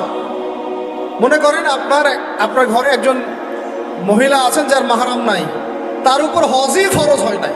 তো মাহরাম ছাড়া যার হজই ফরজ হয় না, তাকে মাহরাম ছাড়া এভাবে হোটেলে একটা ছেলের সাথে বাইকে যারে কি বলছে বলেন? মাহরাম ছাড়া একটা মেয়ের সফর জায়েজ নাই, হজও জায়েজ নাই, হজ করার দরকারই নাই, সে ঘরে থাকবে, ওইটাই তার জন্য বেশি গুরুত্বপূর্ণ, ওটাই হুকুম আল্লাহ পাকের। আর সে মাহরাম ছাড়া এইভাবে এখানে ওখানে ঘুরে বেড়াবে, ছেলের সাথে আড্ডাবাজি করবে, টাঙ্কি মারবে, চটপটি ফুচকা খাবে, এরপর 4-5টা ছেলে মিলে ওকে ধর্ষণ করে দিলে সব ছেলে দোষ ওই ছেলের উপর আসবে? আমার তো মন চায় যে প্রথমে আগে এই মেয়েগুলোকে শাস্তি দেব। হ্যাঁ, ছেলেগুলোকে তো করবোই, আগে মেয়েগুলোকে করে। শুধুমাত্র ওয়াজ নসিহত করে কাজ হবে না, সবাইকে কঠোর হতে হবে। আপনি আমাকে বলেন তো দেখি, আপনার মেয়ে কোন একটা ছেলের সাথে অবৈধ সম্পর্ক করেছে, আপনি কি এটা মেনে নেবেন? আপনারা যে কেউ হন, এখানে অনেক প্রশাসনের ভাই আছেন আমি জানি, ঊর্ধ্বতন কর্মকর্তাও আছে এখানে আমি জানি, এখানে আমার লেকচার রেকর্ড হচ্ছে এটা আমি জানি। আর আপনি আমাকে বলেন বা আপনার সিনিয়রদেরকে বলান এই কথাগুলো মেসেজ পৌঁছান, তাদের ঘরে যদি তাদের মেয়ে কোনো ছেলের সাথে অবৈধ সম্পর্ক করে, তারা কি মেনে নিবে? তাদের মেয়েকে যদি কেউ ধর্ষণ করে, তারা কি মেনে নিবে? আপনার ছেলেটা যদি সমকামী হয়, আপনি কি মেনে নিবেন? আপনার বাসায় যদি কালকে একটা ছেলে এসে বলে যে আপনার মেয়ে এসে বলে যে বাবা আমি ওকে ভালোবাসি, ওর সাথে বিয়ে করার আগে আমি যৌন সম্পর্ক করে ফেলছি, আপনি কি মেনে নিবেন? আপনি যদি জানতে পারেন কালকে আপনার মেয়ে গর্ভবতী হয়ে গেছে, আপনি কি মেনে নিবেন? আপনি যদি জানেন কালকে আপনার ছেলে আপনাকে এসে বলছে বাবা আমি একটা ছেলেকে নিয়ে আসছি, ও ছেলেটা আসলে বাইরের ছেলে, ভিতরে ভিতরে মেয়ে, তাই আমরা বিয়ে করে ফেলছি, আপনি কি মেনে নেবেন? তো এটা নবী সাল্লাল্লাহু আলাইহি ওয়াসাল্লামের ফিলোসফি ছিল। একজন সাহাবী এসে বলেছিলেন ইয়া রাসূলুল্লাহ আমি ইসলামের সব মানতে প্রস্তুত আছি, খালি আমাকে জিনা করার অনুমতি দেন না। সাহাবীরা রাগ হয়ে গেছেন, এই কার সাথে কি কথা বলো? বেয়াদবি নবী সাল্লাল্লাহু আলাইহি ওয়াসাল্লাম বলেন দাঁড়াও, তাকে ছাড়ো, আমি বুঝাচ্ছি। নবীজি তখন বললেন দেখো তুমি যে প্রস্তাবটা আমাকে দিলা, ইসলামের সব তোমার ভালো লাগে, কিন্তু জেনা করতে চাচ্ছ, এখন বলো তো দেখি তোমার মায়ের সাথে কেউ যদি এমন করে তুমি কি রাজি হবা? সে বলছে না। তোমার খালার সাথে করলে না, তোমার বোনের সাথে না, তোমার স্ত্রীর সাথে না, তাহলে যেটা তুমি অন্যের ক্ষেত্রে চাচ্ছ না, পছন্দ করো না, সেটা কেন তুমি তোমার ক্ষেত্রে চাচ্ছ? এভাবে চিন্তা করলে আমাদের আর কথা বলার দরকার আছে? আল্লাহ পাক আমাদের সবাইকে কথাগুলো বোঝার তৌফিক দান। এখন শেষ করে দিচ্ছি এই পয়েন্ট থেকে। দেখেন, আমাদেরকে সবচেয়ে ভালোবাসেন আমাদের রব আল্লাহ।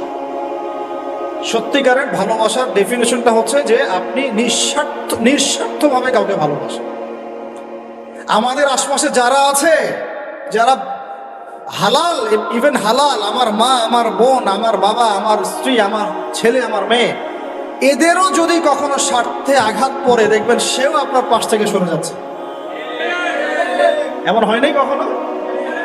আপনার বন্ধু, আপনার বন্ধু, আপনার ব্যবসার পার্টনার, আপনার বস, আপনার কলিগ, ওদের স্বার্থে আঘাত হলে ওরাও সরে যাচ্ছে পাশ থেকে। জিগরি দোষ সরে গেল পাশ থেকে, হয় না এমন?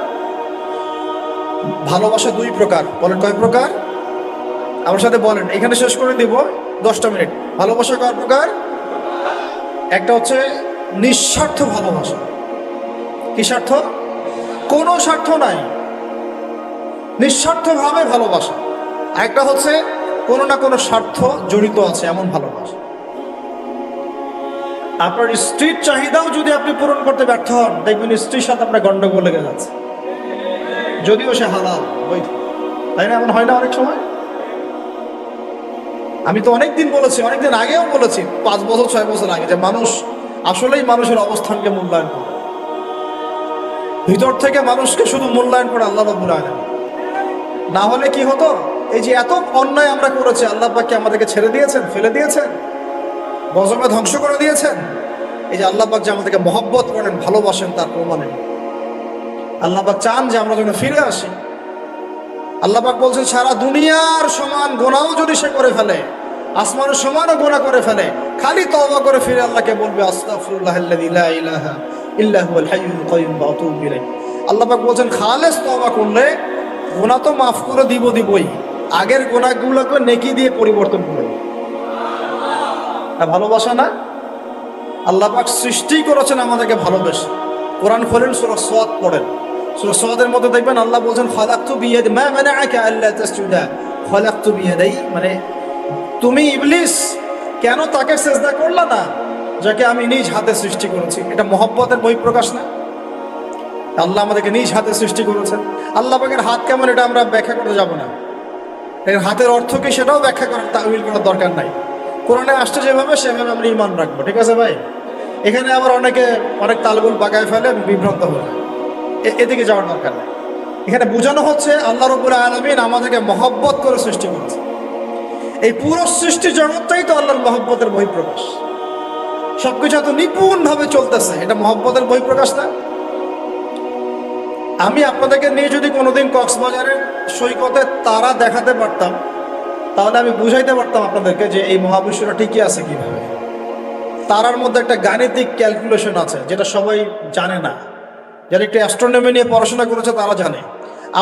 আপনার মানে মাথার বিবেকই উল্টায় যাবে যে এত সূক্ষ্মভাবে কিভাবে আল্লাহ রাব্বুল আলামিন এই মহাবিশ্ব সৃষ্টি করলো।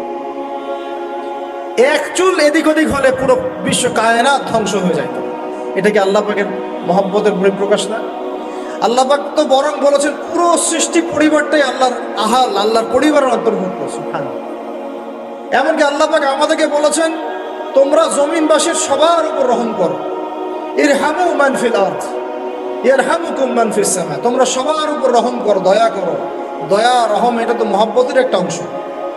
তোমরা সবার উপর দয়া করো, রহম করো, মহব্বত করো। এটা কি হবে? তাহলে আল্লাহ পাক আসমানে যিনি আছেন, আল্লাহ পাক তোমাদের উপর রহম করবে। আমরা সেই মহান সত্তার ভালোবাসার থেকে বের হয়ে হারাম এই যৌন ভালোবাসার দিকে যাওয়ার চেষ্টা করছি। আসলে এটা ভালোবাসা না, যৌনতা, এর দিকে যাওয়ার জন্য এইসব করছি। আল্লাহ পাক আমাদেরকে মাফ করে যেন হেদায়েত দান করেন। আল্লাহ পাক কত ভালোবাসেন এটা নিয়ে বলতে গেলে আজকের আছে সব। দেখেন, আল্লাহ রাব্বুল আলামিন আদম আলাইহিস সালামকে সৃষ্টি করেছেন, করে সমস্ত নাম শিক্ষা দিয়েছেন। নাম মানে হলো ইলম। নাম মানে কি? ভালো নাম আসলে আল্লাহ পাক কাউকে সবচেয়ে সেরা কিছু দান করেন।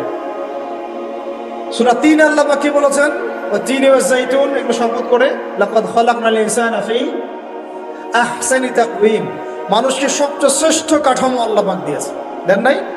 তো কাউকে যদি মহব্বত না করা হয়, তাকে আপনি সবচেয়ে সেরাটা কি দিতে পারবেন? আল্লাহ পাক আমাদেরকে মহব্বত করেন, ভালোবাসেন, এবং আল্লাহ চান আমরাও যেন তাকে মহব্বত করি, তাকে ভালোবাসি। এবং আমরা যদি কাউকে ভালোবাসি আল্লাহর জন্য ভালোবাসবো, কাউকে ঘৃণা করি আল্লাহর জন্য ঘৃণা করি। মহব্বত আল্লাহর জন্য, ঘৃণাও কার জন্যে? আল্লাহর জন্য। আল্লাহ পাক সমস্ত এলেম শিক্ষা দিলেন, এটা কি ভালোবাসার বহিঃপ্রকাশ না? নূহ আলাইহিস সালামের কওম দীর্ঘদিন আল্লাহর কথা শুনে না, আল্লাহ পাক সবর করলেন, ধৈর্য ধরলেন, গজব দিলেন না, শেষ পর্যায়ে গিয়ে আযাব দিয়েছেন। এই যে আল্লাহ পাক সুযোগ দেন, সময় দেন, এটাকে আল্লাহ পাকের ভালোবাসা, দয়া না? এরকম প্রত্যেকটা কওমের ক্ষেত্রে হয়েছে। আমি তো ফিল করলাম এই ভালোবাসা নিয়ে ঘাটাঘাটি করতে গিয়ে যে আসলে আল্লাহ পাক যে আমাদেরকে সবচেয়ে বেশি মহব্বত করেন তার সবচেয়ে বড় নিদর্শন কি জানেন? আমাদের কাছে আল্লাহ রাব্বুল আলামিন আল কোরআনের মতো কিতাব নাজিল করেছেন, আর আমাদেরকে আল্লাহ পাক নবী মুহাম্মদ সাল্লাল্লাহু আলাইহি ওয়াসাল্লামের উম্মত বানাইছেন।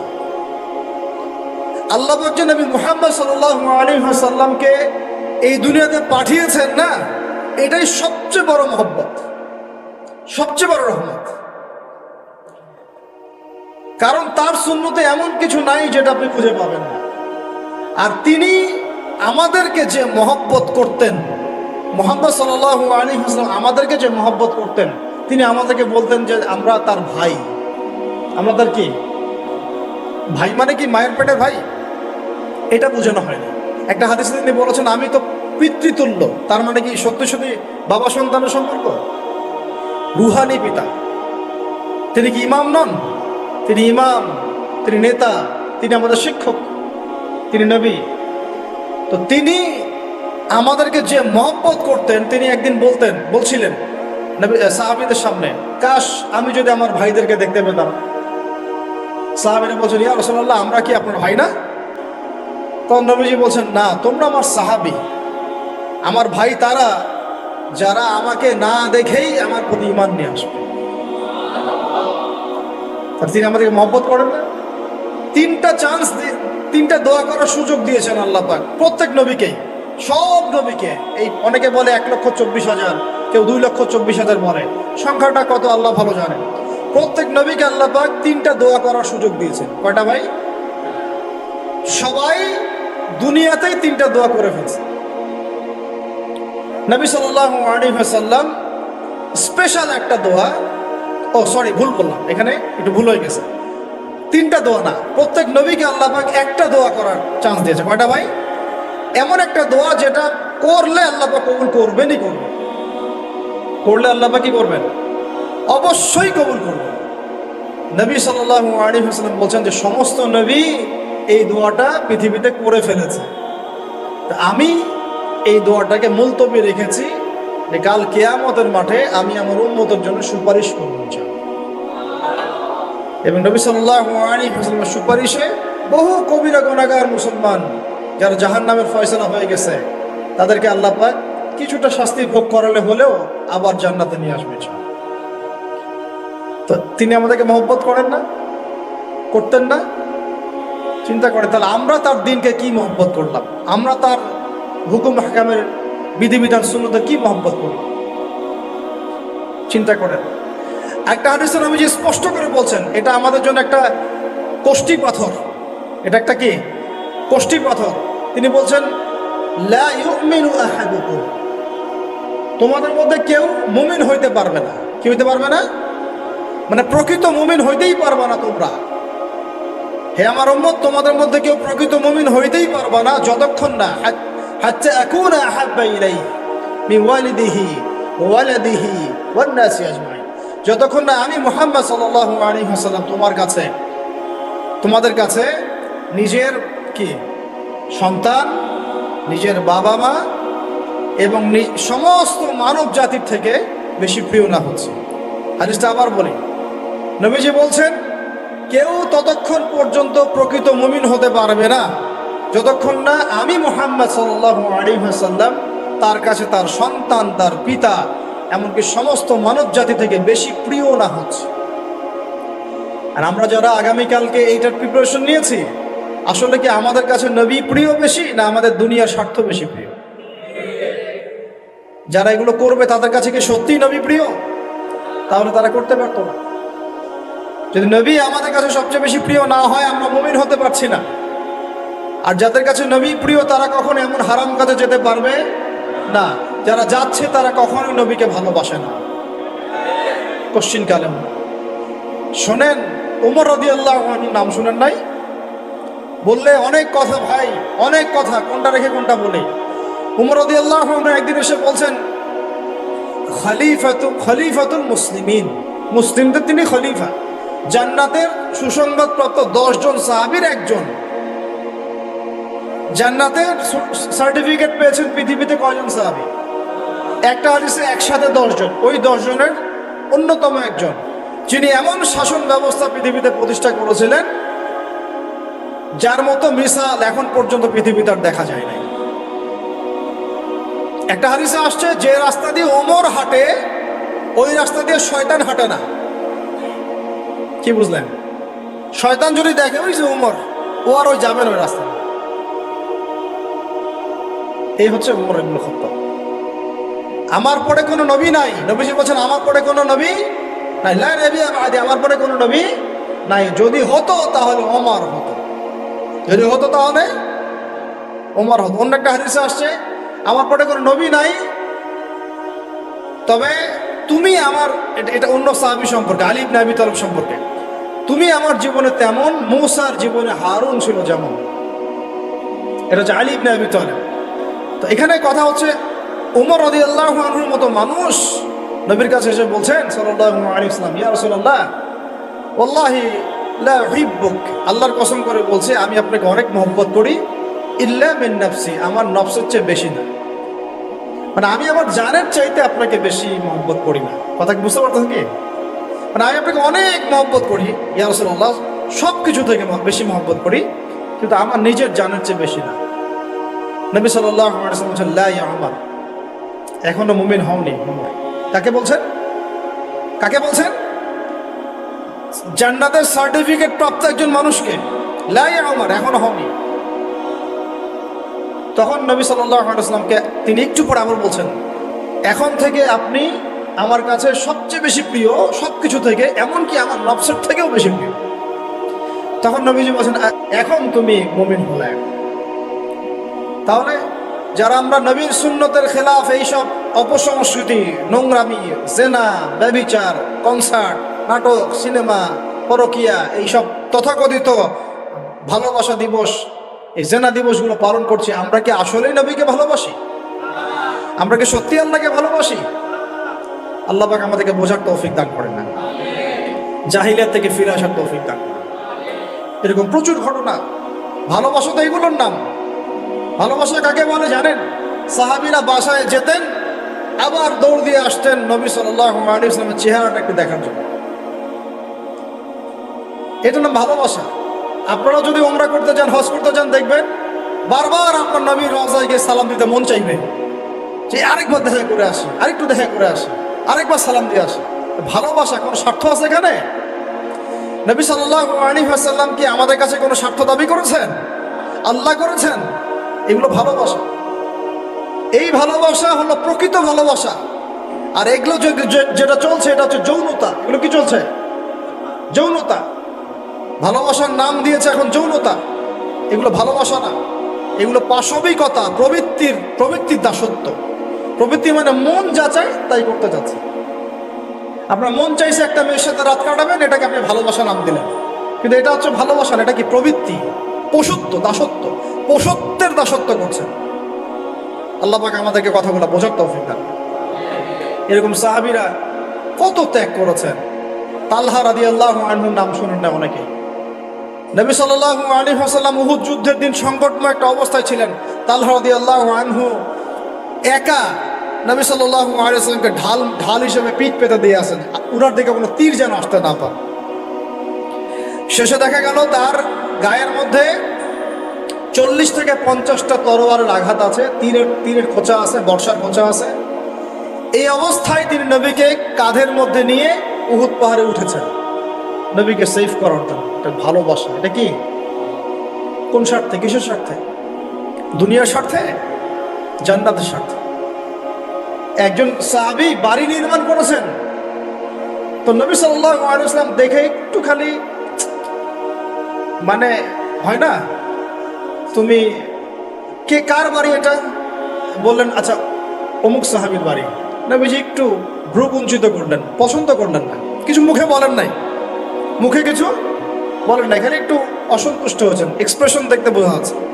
তখন ওই সাহাবীকে জানানো হলো, তোমার বাসার সামন দিয়ে তো আল্লাহ নবী সেদিন হেঁটে গেলেন, তারপরে আমার বাসা দেখে, তোমার বাসা দেখে আল্লাহ নবী সাল্লাল্লাহু আলাইহি ওয়াসাল্লাম তো অসন্তুষ্টি প্রকাশ করেছেন, মুখে কিছু বলেন নাই, এক্সপ্রেশন ছিল একটু অসন্তুষ্টি মনে।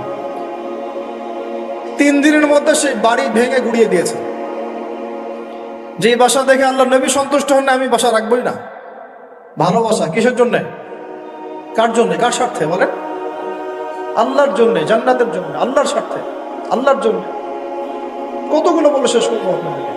সাদ বিন আবি ওয়াক্কাস রাদিয়াল্লাহু আনহু উহুদ যুদ্ধের দিন এইরকম করে তীর নিক্ষেপ করছেন। আল্লাহ নবী বলছেন, ইয়া সাদ, হে সাদ, তীর ছোড়ো, তোমার জন্য আমার পিতামাতা কুরবান হোক। আশপাশে 9 জন ছিল, তার মধ্যে একজন করে শহীদ হতে শেষে 2 জন বেঁচে থাকলো, সাদ বিন আবি ওয়াক্কাস, তালহা বিন উবাইদুল্লাহ রাদিয়াল্লাহু আনহু। এগুলো তারা কেন করেছেন? ভালোবাসার জন্য। ভালোবাসা এগুলোর নাম। কতগুলো বললে শেষ করবো আপনাদেরকে বলেন। নবী সাল্লাল্লাহু আলাইহি ওয়াসাল্লামের কাছে একজন সাহাবী আসেন ইসলাম কবুল করতে এসে হাতের মধ্যে কিছু বালা আংটি থাকে না, এগুলো ছিল, এগুলো খুলে ফেলে দিয়েছেন নবী সাল্লাল্লাহু আলাইহি ওয়াসাল্লাম, খুলে ফেলে দিয়েছে। তো একটা খুব দামি সোনার আংটি ছিল, ফেলে দেওয়ার পরে অনেকে বলছে, তুমি তখন মুসলিম হয়েছো, ইসলাম কবুল করেছো, তো আচ্ছা ঠিক আছে, ওইটা না হয় নবীজি পড়তে নিষেধ করেছেন, তুমি ওইটা নিয়ে বিক্রি করে দাও, বিক্রি করে না হয় ওই টাকা দিয়ে অন্য কিছু করো। উনি বলছেন, কখনো না, আমার হাত থেকে আল্লাহ নবী খুলে একটা জিনিস ফেলে দিয়েছেন, আমি সেটা আবার নিতে যাব? কিসের জন্য এগুলা? এটা ভালোবাসা, মুহাব্বত। আল্লাহ পাক এটাই কোরআনে বলছেন, কুল, হে নবী আপনি বলে দিন, ইন কুনতুম তুহিব্বুন আল্লাহ, তোমরা যদি আল্লাহকে মহব্বত করেই থাকো, আল্লাহকে সত্যিকার অর্থে ভালোবেসেই থাকো, ভালোবাসার দাবি করেই থাকো, ফাত্তাবিউনি, তাহলে নবীর আনুগত্য করো, ইউহিব্বুকুমুল্লাহ, তখন আল্লাহ তোমাদেরকে ভালোবাসবে, ওয়া ইয়াগফির লাকুম যুনুবাকুম, তোমাদের সব গুনাহ আল্লাহ মাফ করে দিবেন, আল্লাহুল গফুরুর রহিম। এই হলো ভালোবাসা। ভালোবাসা মানে কি? ভালোবাসা মানে হচ্ছে আসসামু ওয়াত তাআ, আমি নবী এবং আল্লাহ এবং তার রাসূলের কথা শুনবো এবং আনুগত্য করব, শুনবো, এবং এর নাম ভালোবাসা। শুনবো, আনুগত্য করবো, তাহলে আমরা কি শুনবো, কি আনুগত্য করবো? আমাদেরকে প্রথমে কোরআন পড়তে হবে, কোরআনের অনুবাদ জানতে হবে, কোরআন অনুযায়ী জীবন করতে হবে, 5 ওয়াক্ত নামাজ পড়বো ইনশাল্লাহ, হালাল খাবো, যাকাত দিব, রমজানের সওম রাখবো, নবীর সুন্নাহ অনুযায়ী জীবনযাপন করব, এবং সুন্নাহ বিরোধী, কোরআন বিরোধী, ইসলাম বিরোধী কোনো কাজে আমি লিপ্ত হব। এই তো ভালোবাসা। এই ভালোবাসা যদি বহিঃপ্রকাশ ঘটাতে আমরা ব্যর্থ হই, নিজেও ধ্বংস হব, পরিবারও ধ্বংস হবে, আমাদের পরের প্রজন্মও ধ্বংস হবে, সমাজও ধ্বংস হবে। আল্লাহ পাক আমাদেরকে বোঝার তৌফিক দান করেন।